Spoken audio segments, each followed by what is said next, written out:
हमारे चरणों का आश्रय नहीं लेता, क्योंकि आप करुणा सागर हो, आप कण कण में व्याप्त रहने वाले पर ब्रह्म भक्तवांछा कल्पतरु हो, और भक्तों की अभिलषित कामना की पूर्ति के लिए पुत्र बनकर भी आ जाते हो, सुख देने के लिए, सबके संग मिलने के लिए। बोलिए बाल कृष्ण लाल की, जय। कृष्ण कन्हैया लाल की। सब लोगों ने उत्सव मनाया, देवकी वसुदेव ने आनंद मनाया। फिर गोविंद को लेकर के गोकुल गए, और आगे की लीला गोकुल में चलती है। जय श्री कृष्ण। बिल्कुल। और अब देखिए यहाँ पर भगवान की आरती उतारी जा रही है। शास्त्री जी ने वर्णन भी किया कि जब भगवान श्री कृष्ण प्रकट हुए तब माँ देवकी और पूजनीय वसुदेव जी ने क्या गुणगान किए थे, कैसे प्रभु की आराधना की थी। और अब देखिए यहाँ पर कामधेनु गाय के दुग्ध से भी अभिषेक किया जाएगा। फिलहाल प्रभु की आरती उतारी जा रही है। शास्त्री जी, मैं आपसे समझना चाहूँगी, जब श्री कृष्ण को जेल से निकालकर ब्रज पहुंचाया गया, नंद बाबा के घर पहुंचे, उस वक्त वहां कैसे उत्सव मनाया गया? देखिए, वसुदेव जी कृष्ण को लेकर के जो गए, उस समय की स्थिति तो बड़ी विचित्र थी, क्योंकि भगवान की योग माया ने कंस भी सो गया और सैनिक भी सो रहे हैं। एकदम चोरी चोरी वसुदेव जी कृष्ण को लेकर के गए। यमुना जी में जा रहे थे, तो यमुना तो कृष्ण की पटरानी है ना, परमात्मा की अष्ट पटरानियों में चतुर्थ पटरानी यमुना है। अब उनके मन में भाव जगा कि मैं अपने पति का दर्शन करूंगी, तो भगवान ने अपने चरण को नीचे लटका दिया। यमुना ने चरण का स्पर्श किया और मार्गम ददऊ सिंधुरिवस्त्रिय पते, यमुना ने मार्ग प्रदान किया। अब नंद जी के यहाँ भी सब सो रहे थे, क्योंकि नदरानी यशोदा के यहाँ तो कन्या ने जन्म लिया था, और वहां भी योग माया ने इतना प्रभाव दिखाया कि वसुदेव ने जाकर अपने लाला को, अपने गोविंद को नदरानी के बगल पलना में सुला दिया, और उस कन्या को लेकर के मथुरा आ गई। और कंस उसको मारने दौड़ा तो वो छूट गई, आकाश में अष्टभुजी देवी बन गई। तो अब यहाँ पर प्रातः काल होते ही ब्रजवासियों के आनंद का ठिकाना नहीं। नंद बाबा की छोटी बहन, जिनका नाम सुनंदा है, उसने जाकर के नदरानी के महल में देखा तो मैया के पलना में एक नन्हा सा बालक कुलबुला रहा है। ये हमारी ब्रजभाषा का शब्द कुलबुला रहे हैं। अब उसने जैसी चदरिया हटा करके देखा तो नीलमणि जैसा गोविंद, नीलमणि जैसे कृष्ण का दर्शन किया। नंद बाबा को सूचना दी। नंद बाबा समस्त आचार्यों को जाकर के प्रार्थना किए। उन आचार्यों ने जाकर जात कर्म संस्कार कराया। और भागवत में लिखा है कि वाचयित्वा स्वस्तेनम जात कर्मात्मजस्य वै कारयामास विधिवत पितृदेवार्चनम तथा। ब्राह्मणों ने आकर के स्वस्ति वाचन किया। और भागवत में लिखा है धनु नाम नियुते प्रादात विप्रेभ्य समलन कृते। नंद बाबा ने कृष्ण के प्राकट्य महोत्सव की खुशी में 2 लाख गायों का दान किया, क्योंकि नंद बाबा तो हमारे ब्रज के राजा थे न जी। 2 लाख गायों का दान किया, सुंदर सजा करके गौ माता सब लोगों को प्रदान की, और कहा खूब गाय की सेवा करना, आप लोग आशीर्वाद देना, मेरा बेटा प्रसन्न रहे, आनंद में रहे, इसका यशोवर्धन हो। और फिर ब्रजवासियों ने बढ़िया धूमधाम से बधाइयां गाई। आबाल वृद्ध वनिता, छोटी बच्चियां सज के आई, किशोरियां सज के आई, और जिनके मुंह में एक भी दांत नहीं था ना, ऐसी वृद्धा माताएं भी 16 श्रृंगार करके आई, सज के आई। गोप्यः समृष्ट मणिकुंडल निष्के कंठ्य चित्रांबरा पथिस्काकृतमाल्य वर्षा नंदालयम सबलया ब्रजतिर्विरेजु व्यालोल कुंडल पयोधर शोभा। सब लोग सज करके आए। आज आनंद उत्साह सबके मन में है, और सब लोग गा रहे थे चलो देखिया में नंद घर लाला हुआ, चलो देखिया में नंद घर लाला हुआ, ब्रजराज के घर का उजाला हुआ ब्रजराज के घर का, उजाला हुआ। सखी ब्रज में सब आज करने लागे समाज, आज नंद का नसीबा उजाला हुआ, आज नंद का नसीबा उजाला हुआ। चलो देखिया में नंद घर लाला हुआ। और जैसा मैंने पहले बताया, आज बर्फी सी ब्रजनार बनी, गुंजिया से गूंज और गुंजा से ग्वाला, पेड़ा से प्यारे बने बलदेव जी, रस खीर सी रोहिणी रूप रसाला।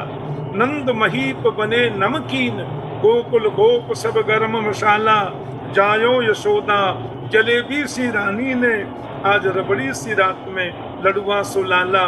1 महीना तक नॉन स्टॉप 24 घंटे कृष्ण जन्मोत्सव गोकुल में और ब्रज के विभिन्न गांवों में, मथुरा से लेकर सब जगह मनाया गया। सब एक दूसरे को बधाई दे रहे हैं। और वहाँ लिखा है भागवत में कि नंद बाबा के घर में ततः आरभ्य नंदस्य प्रजः सर्व समृद्धिमान, हरेर निवासात्म गुणई रमा क्रीडम अभुन्नप। नंद जी के आंगन में लक्ष्मीपति कृष्ण पधारे हैं, इसलिए ब्रज सर्व समृद्धिमान, पूरा ब्रजमंडल। शास्त्री जी, मैं आपको टोक रही हूँ, अगर आप देख पा रहे हो तस्वीरें, कामधेनु के दुग्ध से इस वक्त प्रभु का अभिषेक किया जा रहा है, इसका भी अगर विस्तार से आप वर्णन कर पाए। तो तब नंद बाबा ने इस प्रकार से भगवान का पंचामृत से किया। नंद बाबा के घर के जो आचार्य हैं ना, उनका नाम है सांडिल्य मुनि। सांडिल्य मुनि भी पूरी विप्र वैदिक ब्राह्मणों की मंडली लेके आए और लिखा है वाचयित्वा स्वस्तेनम जात कर्मात्मजस्य वै कारयामास विधिवत पितृदेवार्चनम। तथा सब पूर्वजों का स्मरण किया, अपने पितृगणों को प्रणाम किया, पंचामृत से नन्हे से गोपाल कृष्ण का अभिषेक किया। वेद मंत्रों की ध्वनि पूरे ब्रजमंडल में गूंजित हो गई। क्यों कि यत एतत् निश्वसितम ऋग्वेदो यजुर्वेदो सामवेदो अथर्वांगिरश इतिहास पुराणानि वेदानाम पंचमो वेद। जिसके श्वासों से वेद प्रकट हुआ है। वेद किसी ऋषि ने नहीं लिखा, वेद किसी मनुष्य ने नहीं लिखा, वेद परमात्मा के श्वासों से प्रकट हुआ है। और जिसके श्वासों से वेद प्रकट हुआ, आज वही प्रभु मानव के रूप में हम सब लोगों को सुख देने के लिए प्रकट होकर आ गए। इसलिए वेद की ऋचाएं नाच रही हैं, वेद के मंत्र नाच रहे हैं। वेद के मंत्रों से भगवान का अभिषेक किया गया, जो मैं दर्शन कर पा रहा हूँ। दुग्धाभिषेक भगवान का, पंचामृताभिषेक हो रहा है। और कामधेनु के गाय से, क्योंकि कामधेनु तो भगवान की सबसे प्रिया लाडली पुत्री है, इसलिए पर ब्रह्म का अभिषेक उनको तो करना ही था, आनंद मनाना ही था। बिल्कुल आनंद मनाना ही था। और ये आनंद इस वक्त तमाम भक्त ले रहे हैं। बाल गोपाल प्रकट हो चुके हैं और कामधेनु के दुग्ध से उनका अभिषेक किया जा रहा है। अगर मेरे से होगी, भास्कर मेरे साथ हैं, तो एक बार मैं भास्कर का रुख करना चाहूँगी, क्योंकि ये भास्कर, यहाँ पर ताल मृदंग डमरू झाल सब कुछ बज रहा है, उत्सव सा माहौल है।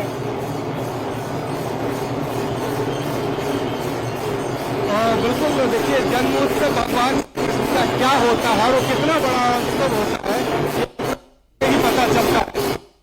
12 बाद से चारों तरफ ढोल डमरू और घंटे बज रहे हैं, इसकी आवाज गुंजायमान होने लग गया। सब खुले, भगवान के दर्शन हुए लोगों को। आरती हुई कुछ देर और आरती के बाद भगवान से लाया गया है कामधेनु गाय के पास में। और कामधेनु गाय के दूध से, बिल्कुल, कामधेनु गाय के दूध से भगवान श्री कृष्ण का अभिषेक इस वक्त किया जा रहा है। भक्तों का तांता लगा हुआ है। झाल मृदंग डमरू शंख घंटी घड़ियाल सब कुछ इस वक्त बज रहे हैं, गुंजायमान पूरा मंदिर प्रांगण हो रहा है। देश के कोने कोने से इसी तरह की ये भव्य विराट तस्वीरें आ रही है। एक बार फिर से मैं शास्त्री जी का रुख करना चाहूँगी। शास्त्री जी, आप जिस तरह से वर्णन कर रहे हैं, मेरा मन ही नहीं मान रहा है कि मैं रुक जाऊं। मैं चाहूंगी प्रभु की उन लीलाओं के बारे में बताइए और रिश्तों की समझ प्रभु ने कैसे समझाई है, चाहे वो दोस्ती का रिश्ता हो जिस तरह से उन्होंने सुदामा से निभाया, नंद बाबा और यशोदा माँ का रिश्ता हो, या भले ही मैं कंस जो उनके मामा थे उनका भी रिश्ता हो, उन्होंने हर रिश्ते में एक मर्यादा जरूर रखी है। देखिए, कृष्ण जो है वो श्रीमद् भगवत गीता के अद्भुत गायक हैं। गीता सुगीता कर्तव्या किमन्यैः शास्त्र विस्तरैः या स्वयं पद्मनाभस्य मुख पद्माद विनिसृतम गोप्यः कामात् भयात् कंसो। परमात्मा को हम किसी भी भाव से भज सकते हैं। परमात्मा जगत का पिता है, परमात्मा जगत का स्वामी है, लेकिन वो भक्त वांछा कल्पतरु है। भक्त की इच्छा हो जाए। अब जैसे कथा आती है, स्वयं वो मनु शतरूपा ने तपस्या की, पर ब्रह्म भगवान बोले क्या चाहिए? बोले हमारा मन करता है आपको हम गोद में खिलाएं, आप हमारे पुत्र बनकर के आए। तो भगवान अपनी पूरी भगवत्ता भूलकर उनको वचन दिए आपके घर पुत्र बनकर मैं आऊंगा। ऐसे ही वसुदेव जी महाराज और देवकी इन्होंने तपस्या की और परमात्मा को पुत्र रूप में चाहा। माँ यशोदा ने, नंद जी ने भी तप किया, तो इनके घर भी परमात्मा पुत्र के रूप में आए, पूरा निभाया। श्रीमद् भागवत महापुराण में वर्णन आता है कि परमात्मा से कोई भी संबंध आप जोड़ लें, आप सत्य समझें, संबंध को हम भूल सकते हैं, भगवान कभी भूलता नहीं है, उसको प्रभु निभाते हैं। ब्रज में जितने भी उनके मित्र हैं, ब्रज में जितने भी उनके सखा हैं, ब्रज के माता यशोदा और नंद हैं, उन सबको गोविंद ने इतना याद किया। जब वे मथुरा में आ गए, द्वारिका आ गए, तो उनकी याद करते। और आपको जानकर आश्चर्य होगा, भगवान जगन्नाथ का जो स्वरूप है वो ब्रजवासियों की याद में ही तो ऐसा बना। ब्रज के स्मरण में गीता में कृष्ण कहते हैं, ये यथा माम प्रपद्यन्ते तांस तथैव भजाम्यहम्। भगवान कहते हैं जीव जैसे मेरा भजन करता है, जीव जैसे मेरी याद करता है, जीव जैसे मेरा स्मरण और मनन कीर्तन करता है, वैसे मैं भी उस भक्त की याद करता हूँ। तांस तथैव भजाम्यहम्। बल्कि जीव तो भगवान की याद करने में, संबंध को निभाने में थोड़ा कोताही बरत सकता है, थोड़ा विस्मरण कर सकता है, भगवान कभी नहीं भूलते। द्रौपदी को दिया वचन, द्रौपदी को कृष्ण ने बहन माना, अपनी धर्म बहन माना और जीवन पर्यंत उसका निर्वहन किया। माता कुंती पांडवों की जो माँ है वो कृष्ण की खास बुआ है। कैसा निर्वहन किया, जब उन्होंने पुकारा तब गोविंद उनके सामने प्रस्तुत हो गए हैं। इसलिए कुंती माता कहती हैं, हे गोपाल जी, विपदा संकुन शश्वत तत्र तत्र जगत गुरु भवतो दर्शनम यत् स्यात् अपुनर्भव दर्शनम। मुझे कभी कभी लगता है मुरलीधर कि विपत्ति आ जाए तो ज्यादा अच्छा, क्योंकि हमारे जीवन में जब विपत्ति थी और विपत्ति में जब जब मैं तुम्हें याद करती थी, स्मरण करती थी, तुम एक क्षण में मेरे सामने आ जाते थे। अब मेरे पांडव, मेरे बेटा जीत गए हैं, राजा बन गया है युधिष्ठिर, तो आप भी कहते हो मुझे द्वारिका जाना है। तो यदि विपत्ति में, आपत्ति में तुम्हारा स्मरण होता है तो मुझे विपदा दे दो, क्योंकि विपदो नहीं व विपदः, विपदो नहीं व विपदः, संपदो नहीं व संपदा, विपत् विस्मरणम विष्णु संपत नारायण स्मृति। श्रीमद् शास्त्रों में लिखा है, विपत्ति को विपत्ति नहीं कहते, संपत्ति को संपत्ति नहीं कहते। सबसे बड़ी विपत्ति है भगवान को भूल जाना, और सबसे बड़ी संपत्ति है भगवान की याद बने रहना। रामायण जी सुंदरकांड में हनुमान जी कहते हैं, कह हनुमंत विपत्ति प्रभु सोई, जब तब सुमिरन भजन न होई। तो उन भक्तों की अभिलषित कामना की पूर्ति के लिए, उन भक्तों को आनंद संवर्धन प्रदान करने के लिए वो निर्गुण निर्विकार निर्विशेष निरीह पूर्ण ब्रह्म जगदीश्वर घट घटवासी उनके जैसा, उनके मित्र, उनके पुत्र, उनका पति, उनका भाई, उनका सगे संबंधी बनकर आता है ताकि उनको सुख मिले। उन्होंने जो मन में सोचा वो पूर्ण हो, इसीलिए तो राम का अवतार होता है, इसीलिए तो कृष्ण का अवतार होता है। राम कृष्ण दो एक हैं, अंतर नहीं निमेष, इनके नयन गंभीर हैं, उनके चपल विशेष। राम कृष्ण दोनों एक हैं। नारायण ही त्रेता में राम बन के आए और वही नारायण द्वापर में कृष्ण बन करके आए, केवल इसलिए कि मेरे प्रेमियों को, मेरे भक्तों को आनंद मिले, उनको सुख मिले और मैं उनके मध्य रहकर उनका अपना बनकर उनको सुख प्रदान कर सकूं। ये यथा माम प्रपद्यन्ते तांस तथैव भजाम्यहम्। गीता में एक बड़ी सुंदर बात कृष्ण कहते हैं, देखो, यत् करोसि यदश्नासि यज्जुहोसि ददासि यत् तपस्यसि कौन्तेय तत्कुरुष्व मदर्पणम्। जीवन में जो कुछ भी करते हो बस मुझे अर्पण कर दो। मन मना भव मद भक्तो मदयाजी माम नमस्कुरु। भक्त मेरे बनो, यज्ञ मेरे लिए करो, नमस्कार मुझे करो, तो एक पल भी मैं तुमसे दूर नहीं हूँ, ये अनुभूति करो। यो माम पश्यति सर्वत्र सर्वं च मयि पश्यति तस्याहं न प्रणश्यामि सच में न प्रणश्यति। भगवान गीता में कह रहे हैं, जो सब जगह मुझे देखता है और सब में मुझे देखता है, वो भक्त एक पल भी मुझसे दूर नहीं होता। उसके लिए मुझे कुछ भी करना पड़े, मैं उसके साथ रहता हूँ। इसलिए प्रभु का अवतार होता है। अवतार का तात्पर्य होता है अवतरने का, उतरना। भगवान अपने लोक से साधारण स्वरूप में हम जैसे बनकर हमारे मध्य आ जाएं, उसी को अवतार कहते हैं। अवतरतीति अवतार। तो ये आज आनंद और उल्लास का भगवान का ये 5251वां जन्मोत्सव मन रहा है और इसके लिए आप सब लोगों को बहुत बहुत बधाई, बहुत बहुत शुभकामना। और हमारी कथा मैं प्रतिवर्ष 15 दिन के लिए अमेरिका जन्माष्टमी पर आता हूँ और आज यहाँ भी हम अपनी कथा में कृष्ण जन्मोत्सव धूमधाम से मनाएंगे। आज कथा का विश्राम होगा। तो मेरा कहने का भाव ये है कि भाव का भूखा हूँ मैं, भाव ही बस सार है।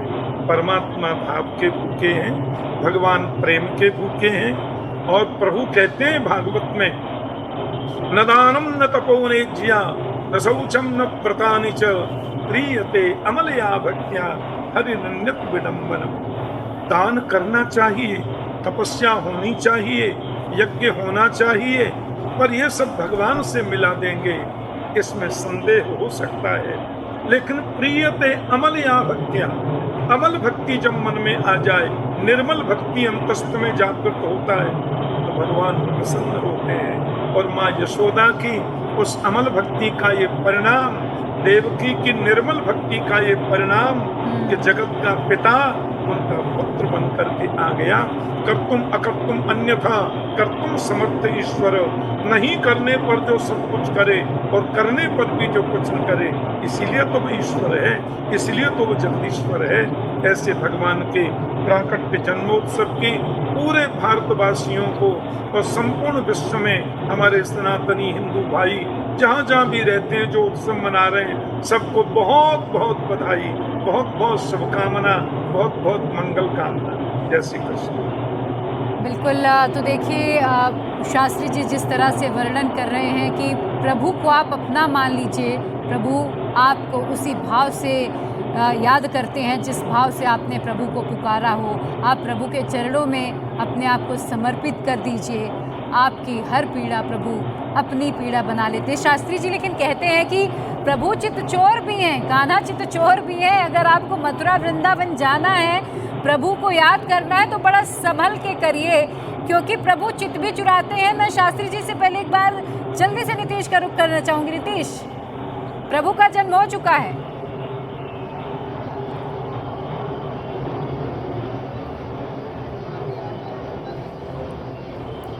जी हाँ,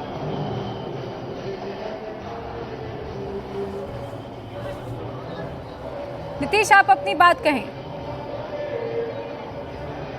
जी हाँ, देखिए जैसे ही 12 बजे उसी समय एक बड़ा ही भव्य नजारा यहाँ देखने को मिला और हर कोई उस समय जय कृष्णा जय कन्हैया पालकी के नारे के साथ ये पूरा सभागार जो है वो गूंज उठा। लोगों को इंतजार था उस वक्त का और जैसे ही 12 बजा उसके बाद पूरे विधि विधान के साथ यहाँ पर भगवान कृष्ण का यहाँ पर अभिषेक किया गया और उसके बाद लोग किस तरह से झूम रहे हैं उसकी आप तस्वीर देखिए। काफी देर से लोगों को इंतजार था उस लम्हे का और जैसे ही रात के 12 बजे भगवान श्री कृष्ण का जन्म हुआ उसके बाद लोग जो है यहाँ पर जयकारे लगाने लगे और अभी भी देखिए किस तरह से जय कृष्णा के नए लोग कह रहे हैं।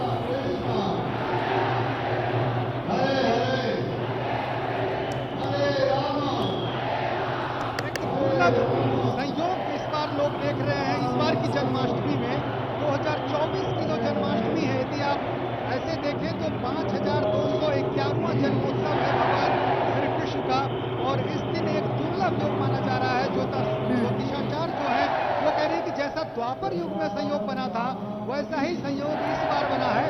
तो इस बार की जो अहमियत है जो महत्ता है वो श्रद्धालुओं के लिए काफी अलग है और यही कारण है कि जन्माष्टमी के दिन लोगों का भक्तों का सैलाब उमड़ पड़ा है। काफी पहले पटना में चूंकि इस तरह का कोई बड़ा मंदिर नहीं था इस्कॉन का, इस बार 2 साल पहले जब ये मंदिर बना करीब 100 करोड़ की लागत से ये मंदिर बना और करीब 2 एकड़ क्षेत्रफल में ये मंदिर बना है। काफी भव्य मंदिर 84 खंभों पर बना मंदिर, मथुरा और द्वारिका के बाद ये पटना में ऐसा भव्य मंदिर।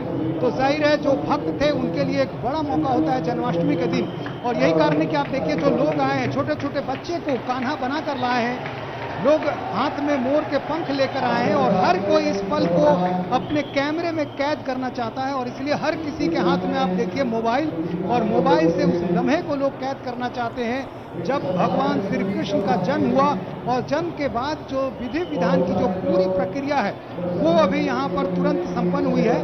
लेकिन यहाँ पर जो भक्त है वो भी बने हुए हैं, लोगों के आने का सिलसिला भी जारी है और चूंकि देर रात तक ये सिलसिला जारी रहेगा और कल भी नंदोत्सव का जो ये महत्व होता है उसके दौरान भी लोगों के आने का सिलसिला यहाँ जारी रहेगा। तो एक ऐसा लम्हा जहाँ हर कोई अभी भक्ति के सागर में गोते लगा रहा है, जय कन्हैया के नारों के बीच लोग मंदिर में लगातार अभी बने हुए हैं और काफी संख्या में लोगों का जो आना है वो अभी जारी है।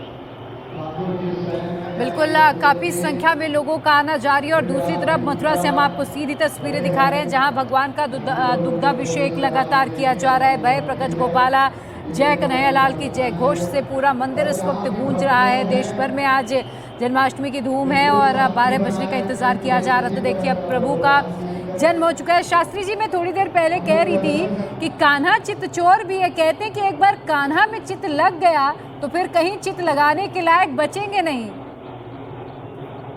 हमारे ब्रजमंडल के ब्रजवासी गाते हैं, लखी जिन लाल की मुस्कान, लखी जिन लाल की मुस्कान, ताहि बिसरी वेद विद जप योग संयम ध्यान, नेम व्रत आचार पूजा पाठ गीता ज्ञान, रसिक भगवत द्रग दई अस खेच के मुख म्यान। एक बार मेरे गोविंद की मुस्कुराहट को जो देख ले उसका चित्त अपने आप कन्हैया चुरा लेता है। उसकी मुस्कुराहट में तो सब कुछ है।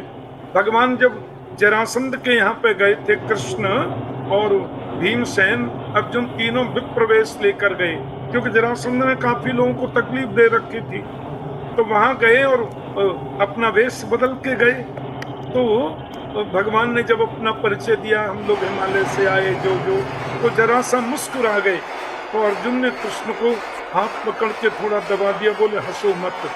तो बोले क्यों? बोले तुम्हारी जैसी हंसी तो केवल तुम्हारी है।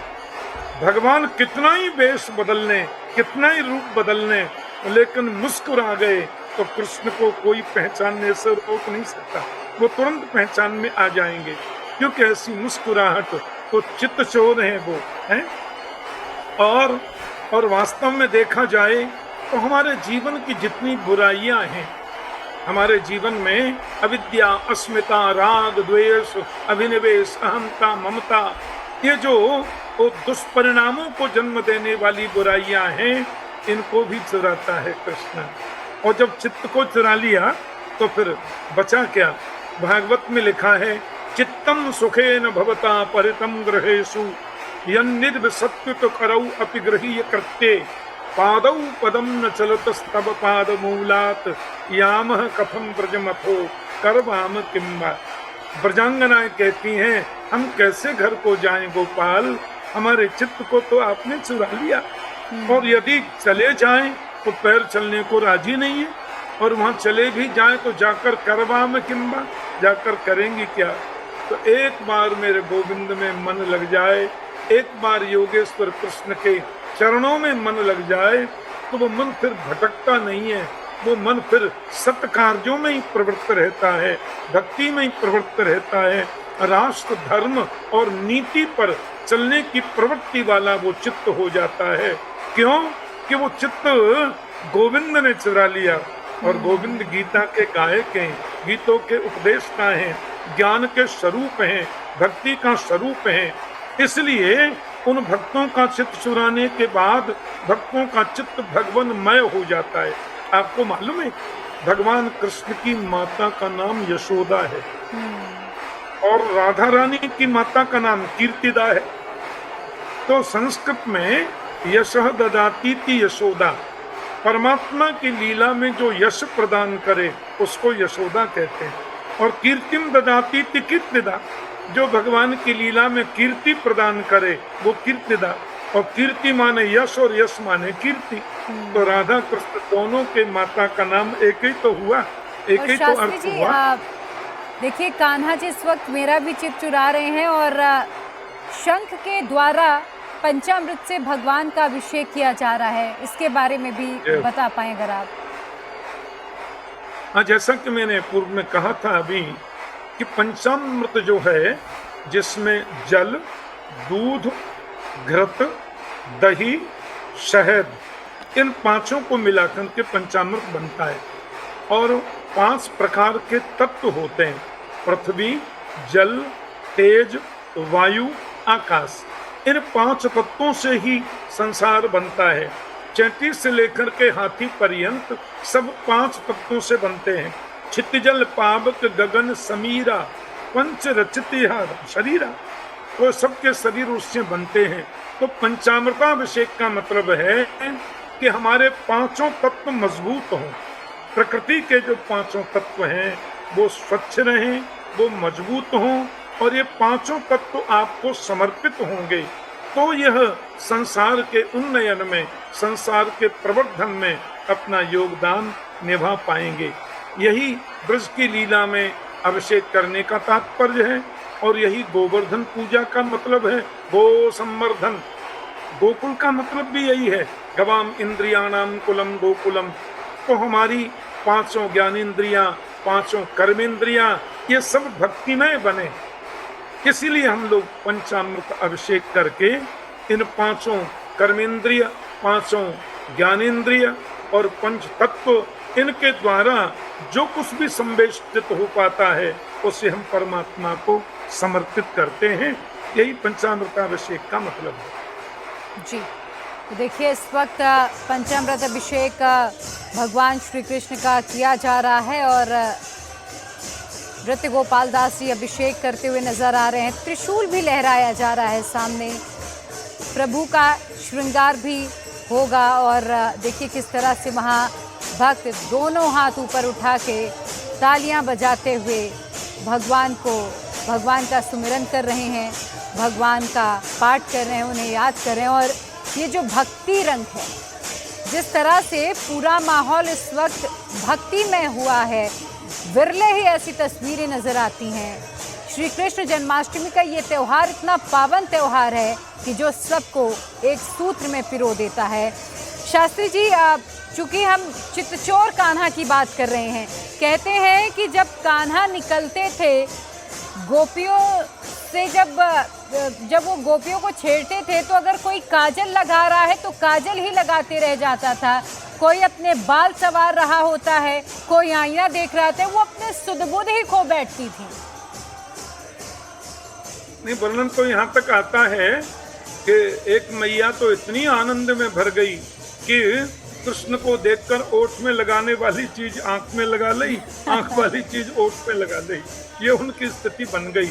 तो ये भगवान की बाल लीलाएं बड़ी सुमधुर हैं, भगवान की जो बाल लीलाएं बड़ी आनंददायिनी हैं। और ये गोपियां जो हैं, ओहो, ये कोई साधारण जीव नहीं है। हमारे जो वेद हैं, ऋग्वेद, यजुर्वेद, सामवेद, अथर्ववेद, वेदों में 3 कांड हैं, एक ज्ञान कांड, एक उपासना कांड, एक कर्म कांड। तो वेद में जो उपासना कांड के मंत्र हैं वो सब ब्रज में गोपी बन के आ गए, कर्म कांड के जो मंत्र हैं वो साकार गोपी बन के आ गए। और गोपी का मतलब होता गो और पी, तो गोभी ही इंद्रियी ही कृष्ण रसम पिबती गोपी, जो प्रत्येक इंद्रियों से परब्रह्म परमात्मा के ज्ञानामृत भक्तिमृत रस का जो पान करे उसको गोपी कहते हैं। तो सब प्रकार से मन की वृत्तियां हट करके परमात्मा में लग जाएं, उसी को गोपी भाव कहा जाता है। तो ये गोपियां, गोपी प्रेम की ध्वजा, ये साक्षात प्रेम की ध्वजा है। इसमें इनमें निष्कामता है, इनके अंतर हृदय में कोई कामना नहीं है, कोई अभिप्सा नहीं है, सिवाय गोविंद के। गोविंद चरणों में प्रीति के अलावा और गोपियों ने जीवन में कुछ मांगा ही नहीं। क्यों कि कृष्ण तन, कृष्ण मन, कृष्ण ही हमारो धन, आठों याम ऊधो हमें कृष्ण ही सो काम है। ऐसी गोपियों को प्रणाम। बिल्कुल, ऐसी गोपियों को प्रणाम। और देखिए, देश के कोने कोने से इंडिया टीवी आपको तस्वीरें दिखा रहा है, कोने कोने से हम बाल गोपाल के दर्शन आपको करा रहे हैं। मैं जल्दी से पहले अतुल का रुख कर लेती हूँ। अतुल ठाणे में मौजूद है और वहाँ जिस तरह से भक्ति में माहौल नजर आ रहा है, अतुल।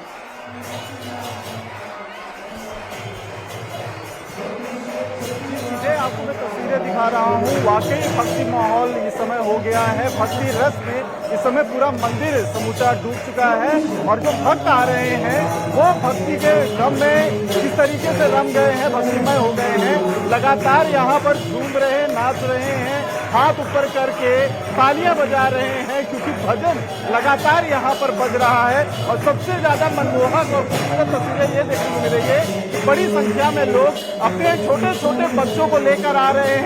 बाल गोपाल के जो कॉस्ट्यूम्स है वो पहना के लेकर आ रहे हैं। और देखें आप, यहाँ पर पूरी की पूरी एक लाइन जो है जिगजैग करके पूरी घुमाई गई है और इसमें वॉलंटियर्स भी बहुत बढ़ चढ़ के हिस्सा ले रहे हैं, ताकि जो लोग आ रहे हैं बड़ी संख्या में किसी तरीके का कोई पैनिक ना हो और हर किसी को जो बाल गोपाल के दर्शन है वो हो सके, इस चीज को सुनिश्चित किया जा रहा है। और लगातार भक्तों का आना सिलसिला यहाँ पर जारी है। कई लोग लगातार लाइव स्ट्रीमिंग कर रहे हैं, यहाँ से वीडियोस बना रहे हैं, क्योंकि एक बहुत ही एक मनमोहक मौका है जिसे वो अपने कैमरे में कैद करना चाहते हैं और उसकी भी तस्वीरें आप यहाँ पर फिलहाल देख सकते हैं।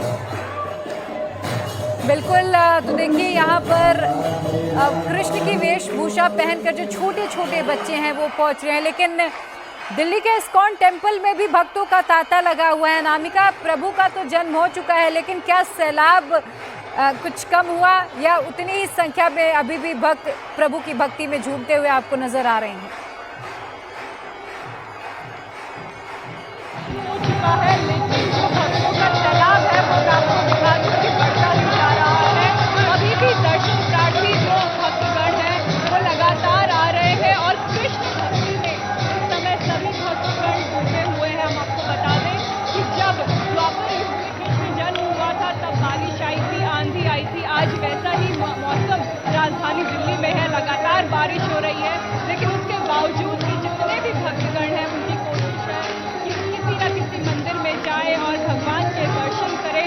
लगातार यहाँ पे जो है वो कीर्तन हो रहे हैं और हर कोई इस समय कृष्ण रस में डूबा हुआ है। सभी में वो गोपी प्रेम है आज कृष्ण के लिए, जो द्वापर युग में गोपियों में हुआ करता था, क्योंकि माहौल ही ऐसा है आज इस्कॉन दिल्ली में। लगातार जो है वो कीर्तन चल रहा है और भक्तगण अपने प्रभु के दर्शन करके खुश है, नाच गा के प्रभु का स्वागत कर रहे हैं। और अभी जो प्रसाद है आज का वो चॉकलेट है, टॉफी है, जो भगवान को चढ़ाया गया उसके बाद सभी भक्तगणों में बच्चों में बिल्कुल भक्तगणों में अब अनामिका प्रसाद बट रहा है। भगवान का जन्म हो चुका है, अपने अपने घर के लिए अब लोग धीरे धीरे निकल रहे हैं और मथुरा में भी देखिए प्रभु का जो अभिषेक है वो अपने समाप्ति की ओर है और लगातार हम देश के कोने कोने से तस्वीरें दिखा रहे थे। मेरे साथ शास्त्री जी भी न्यूयॉर्क से जुड़े हुए थे। मेरे सभी सहयोगियों का भी बहुत धन्यवाद और शास्त्री जी आपका भी बहुत बहुत धन्यवाद। आपने जिस तरीके से प्रभु का वर्णन किया है, जितनी भक्ति भावना आज आपने हमारे उन तमाम दर्शकों के दिल में भी भरी है। आपकी कथा तो हम सब सुनते ही हैं अलग अलग माध्यमों से, लेकिन जिस तरीके से आज आपने वर्णन किया है, जो किसी मंदिर नहीं भी गए होंगे लेकिन उन्हें यही महसूस आपने करा दिया कि वो मंदिर में ही बैठे हैं और वहीं पे प्रभु का दर्शन कर रहे हैं। बहुत बहुत धन्यवाद।